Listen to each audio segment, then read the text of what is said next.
اسرائیلی اخبار یروشلم پوسٹ کے ایک مضمون میں بانی P T I Imran Khan کو اسرائیل کا حمایتی قرار دیے جانے کے بعد پاکستانی میڈیا میں بیان بازی کا ایک لامتناہی سلسلہ شروع ہو گیا ہے۔ مضمون میں لکھا گیا ہے کہ عمران خان اسرائیل مخالف بیان دینے کے باوجود اسرائیل سے بہتر تعلقات کے اشارے دیتے رہے۔ عمران خان اسرائیل کے لیے ہم خیال سیاستداں ہیں اور بانی پی ٹی آئی کی انتخابات میں کامیابی پاک اسرائیل تعلقات کا اثر نو جائزہ لینے کا موقع ہے۔ اسرائیلی اخبار کے آرٹیکل میں دعویٰ کیا گیا ہے کہ اسرائیل دوست خارجہ پالیسی کے اسٹریٹجک فوائد ہیں، لیکن پاکستان کی فوجی اسٹیبلشمنٹ سے مزاحمت کا سامنا ہے۔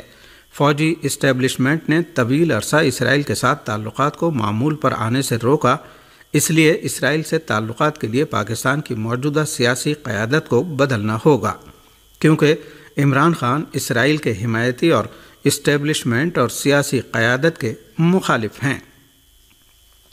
اسرائیلی اخبار میں چھپنے والے آرٹیکل پر رد عمل دیتے ہوئے پاکستان کے وفاقی وزیر منصوبہ بندی و ترقی احسن اقبال نے سابق وزیر اعظم عمران خان پر سخت تنقید کی اور کہا کہ انہیں ملک پر دوبارہ مسلط کرنے کے لیے مہم چلائی جا رہی ہے، جبکہ پنجاب کی سینئر وزیر مریم اورنگ زیب نے کہا ہے کہ یروشلم پوسٹ نے عمران خان کو ہم خیال شخص قرار دیا۔ عمران خان اسرائیل سے معمول کے تعلقات چاہتے تھے۔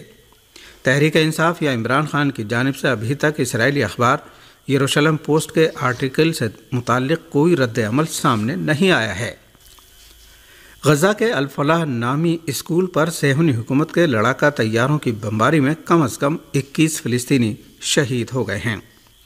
فلسطین کے انفارمیشن سینٹر کے اعلان کے مطابق صہیونی حکومت کے بمبار طیاروں نے غزہ کے علاقے زیتون میں واقع الفلاح اسکول پر بمباری کی، جس کے نتیجے میں اب تک 21 افراد کے شہید اور 30 سے زیادہ کے زخمی ہونے کی خبر ہے۔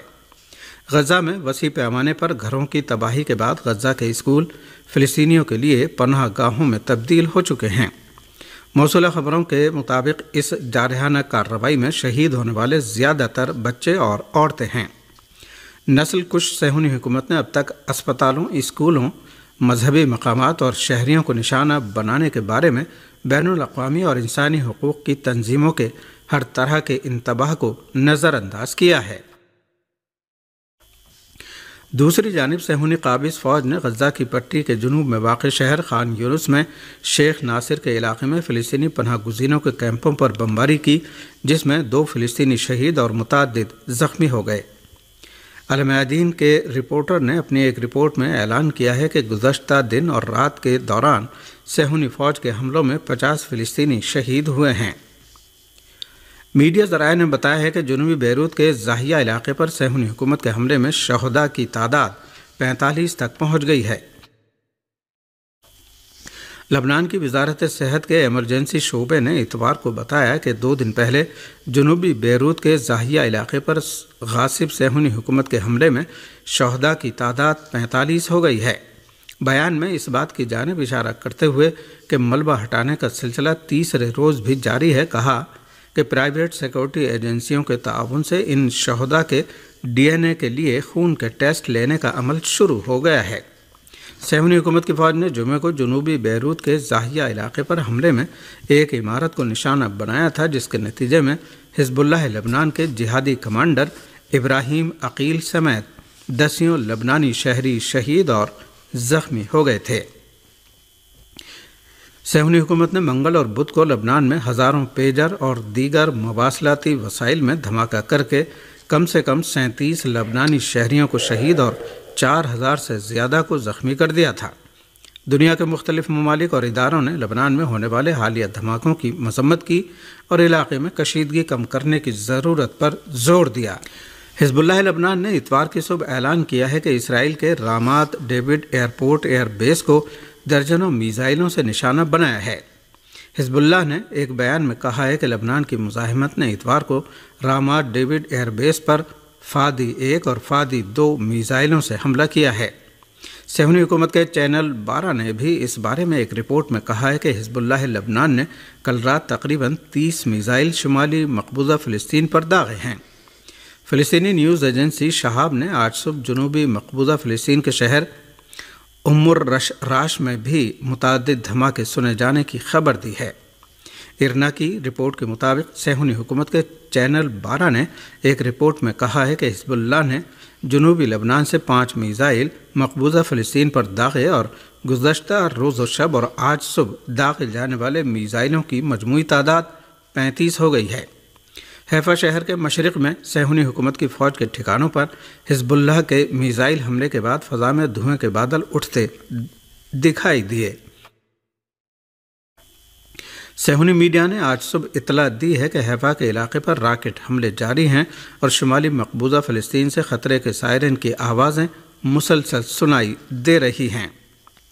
دوسری جانب مقبوضہ فلسطین کے شمال میں واقع علاقے نہاریہ میں متعدد دھماکوں کی آوازیں سنی گئی ہیں۔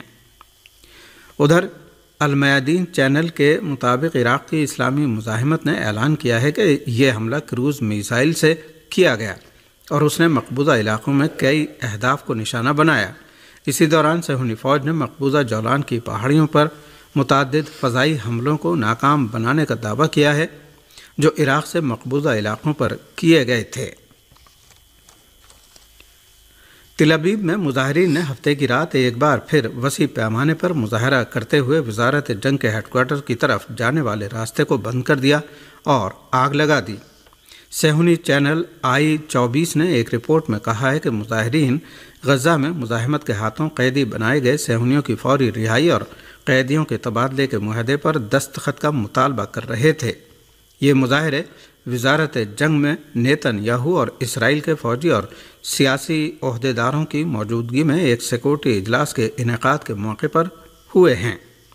غزہ میں صہیونی فوج کی بمباری میں اسرائیلی قیدیوں کی ہلاکت اور نیتن یاہو کی جانب سے تحریک حماس کے ساتھ قیدیوں کے تبادلے کا معاہدہ طے کرنے میں لچک کا فقدان اس بات کا باعث بنا ہے کہ اس کے اور اس کی انتہا پسند کابینہ کے خلاف عوام میں غصے اور نفرت کی لہر دوڑ گئی ہے۔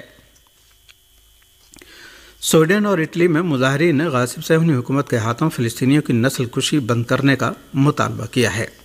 سویڈن کے دارالحکومت اسٹاک ہوم میں صہیونی حکومت کے جرائم کے خلاف مظاہرین نے مظاہرہ کر کے جارحیہ صہیونی حکومت کے ہاتھوں فلسطینیوں کی نسل کشی اور فلسطینی بچوں کے قتل کی مذمت کی۔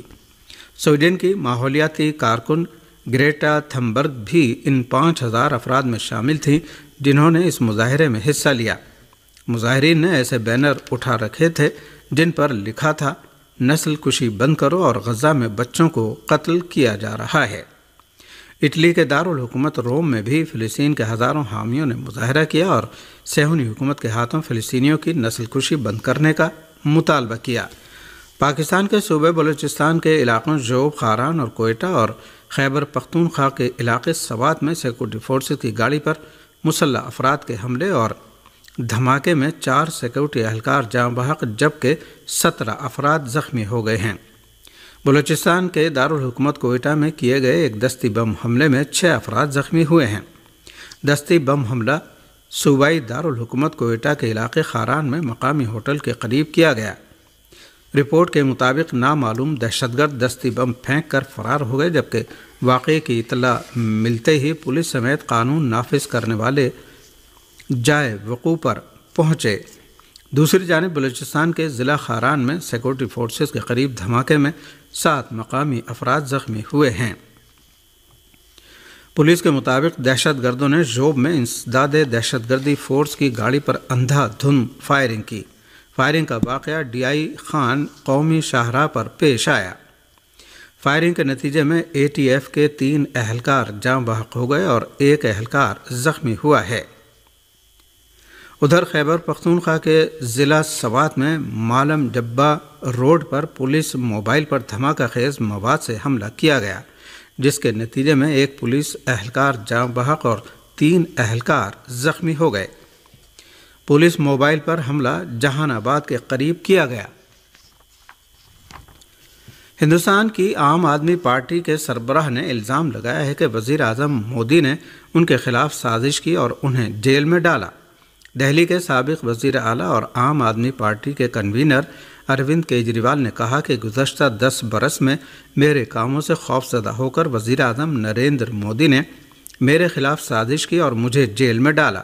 کیجریوال نے اتوار کو نئی دہلی میں جنتر منتر پر جنتا کی عدالت پروگرام میں اپنی حکومت کے 10 سال کے کاموں کی تفصیلات بتائیں اور مرکزی حکومت پر سنگین الزامات لگائے۔